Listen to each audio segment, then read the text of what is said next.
Hi നമസ്കാരം. നമ്മളുടെയൊക്കെ തൊടിയിൽ മഴക്കാലം ആകുമ്പോഴത്തേക്ക് കുറേ ചെടികളൊക്കെ വളരും അല്ലേ. അതായത് ഒറ്റമൂലിച്ചെടികൾ, ആയുർവേദത്തിൽ നല്ല ഗുണമുള്ള കുറച്ച് ചെടികളൊക്കെ മഴക്കാലം ആകുമ്പോഴത്തേക്ക് വളർന്നു വരും.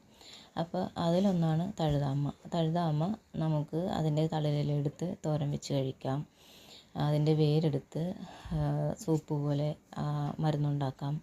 പിന്നെ ബ്രഹ്മി നമുക്ക് അത് വള്ളിച്ചെടിയായിട്ട് പടർന്ന് കിളിക്കുന്ന ചെടിയാണ്. അത് നമുക്ക് പറിച്ചൊരു കുപ്പിയിലോ ഒരു ഹാങ്ങിങ് ചെടിച്ചട്ടിയിലോ വളർത്തുകയാണെന്നുണ്ടെങ്കിൽ നമുക്ക് വീടിൻ്റെ ഫ്രണ്ടിൽ ഹാങ്ങിങ് ചെടിയായിട്ട് വളർത്താം. അപ്പോൾ നല്ലൊരു ഭംഗിയുമാണ്, നമുക്ക് അതിൻ്റേതായ ഗുണത്തിന് ഉപയോഗിക്കുകയും ചെയ്യാം. പിന്നെ പനിക്കൂർക്ക, തുളസി, കറ്റാർവാഴ ഇങ്ങനെയുള്ള സാധനങ്ങളൊക്കെ വളർന്നാൽ അതും എടുത്ത് നമുക്കിതുപോലെ ഒരു പനി വന്നാലോ ഒരു ജലദോഷം വന്നാലോ അതൊക്കെ എടുത്ത് ആവി പിടിക്കണമെന്നുണ്ടെങ്കിൽ അതങ്ങ് മാറും. അപ്പോൾ നമുക്ക് മരുന്നില്ലാതെ രക്ഷപ്പെടാം. അപ്പോൾ ഇത്രയൊക്കെയാണ് എനിക്ക് പറയാനുള്ളത്. അപ്പോൾ ഞാൻ പോട്ടെ, ടാറ്റ.